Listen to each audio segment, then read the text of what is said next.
I have always been intrigued by the puzzle jug. My research revealed the astonishing variety of shapes and designs of these amusing vessels. I didn't realize that they have been in existence for centuries, and hundreds of clever potters who produced them have shown astounding imagination and ingenuity in the making of these puzzle jugs. And as a potter myself, I can assure you that they are by no means easy to make.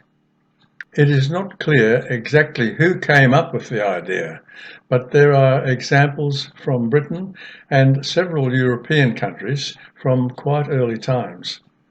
And the Chinese quickly caught on to the idea and produced examples for export to Europe at the turn of the 18th century. I am of the opinion that, by their specific use, puzzle jugs might have been easily broken or damaged. It is very rare to come across any puzzle jugs in bone china or porcelain, except for the Chinese ones that I have already mentioned. I found no examples from the well-known potteries of Worcester, Minton, Copeland, Spode, Wedgwood or Derby. Many different potting techniques were employed in their production.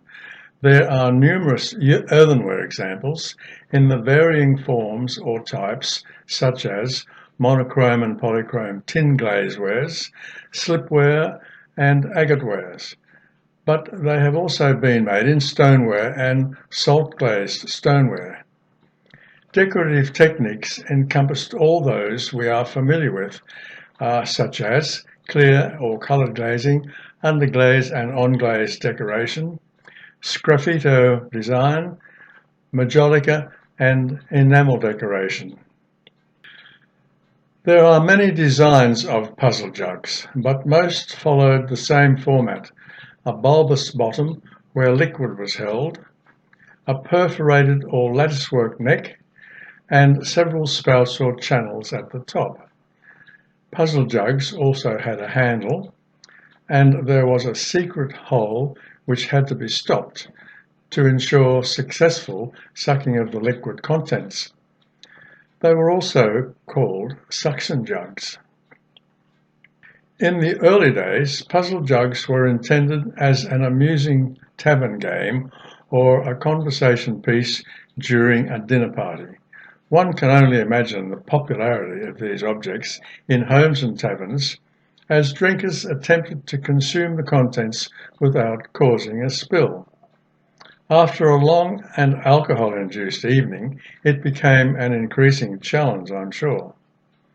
The pierced openwork on the neck of the jug intentionally prevented any liquid in the body from being poured or consumed, and provided rounds of hilarity when the uninitiated attempted to drink from the vessel without knowing what he had to do.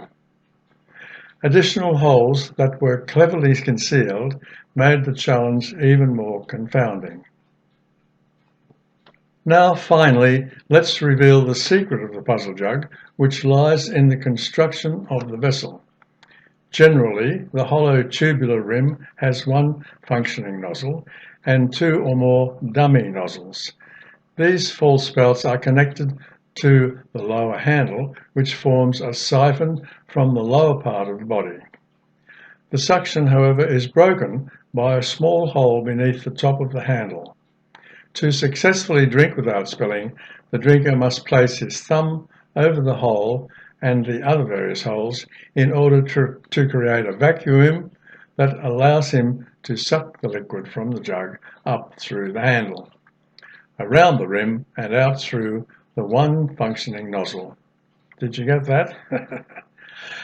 An unwitting guest who attempted to drink from it without covering the holes would find him or herself drenched.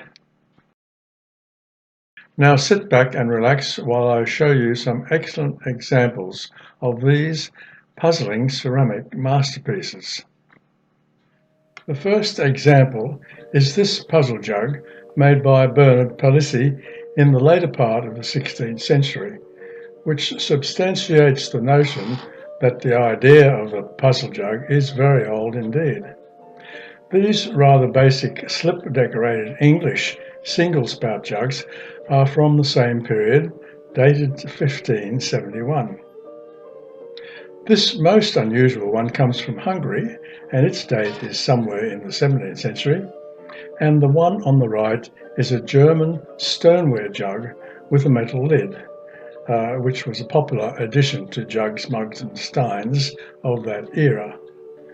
The English and Dutch Delftware factories produced quite a few puzzle jugs in the late 17th century and the 18th century. All these are tin-glazed earthenware with either monochrome cobalt blue or polychrome decoration, and the one on the left here also has some gilding. At the turn of the 18th century, during the Kongxi period in China, the Qingqichen potteries there produced numerous hard-paste porcelain puzzle jugs like these, essentially for the European market. They were decorated in their distinctive blue and white and famille rose or famille verte enamel style. The 19th century in Britain and on the continent were very productive years for the production of puzzle jugs, and here are some of the styles represented in both of these areas. Slip decorated terracotta with a sgraffito decoration, coloured glazes, transfer prints in blue or in black. These very unusual shapes from the Leeds factory, silver lustre. These are enamelled decorated puzzle pots. One on the left is agateware and the one on the right a tortoiseshell creamware glaze. The pot there on the left is in white glazed stoneware, and on the right is a salt glazed stoneware puzzle jug. And this is a lovely example of another salt glazed stoneware puzzle jug with a scratch blue decoration. These two examples are French faience. These two are Italian maiolica, and the maiolica is the Italian word for tin glazed earthenware, and these two come from the German area of Westerwald and are in salt glazed stoneware.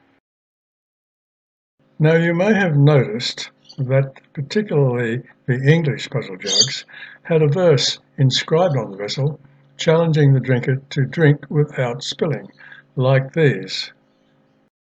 Gentlemen, come try your skill. I'll hold a wager, if you will. You don't drink this liquor all, without you spill or let some fall. Within this jug there is good liquor. 'Tis fit for parson or for vicar. But how to drink and not to spill will try the utmost of your skill. Mugs, steins and goblets were also made to puzzle the unwary drinker, and here are some examples of those. The one on the left is from an unknown factory in Europe, and on the right comes from the Thuringia area in Germany. Another German one here on the left, and also in porcelain from Bavaria. And this one is obviously from the Black Forest area, judging by its decoration. And these two are Staffordshire stoneware mugs from England. And last but not least, a very, very, very rare puzzle goblet in stoneware with blue decoration. In 1974, I was commissioned to reproduce English pottery for Old Sydney Town, which was a new theme park being developed at Somersby on the central coast of New South Wales. Here are two examples of the puzzle jugs that I made for that commission. I really appreciate the fact that you have watched this video. Thank you very much.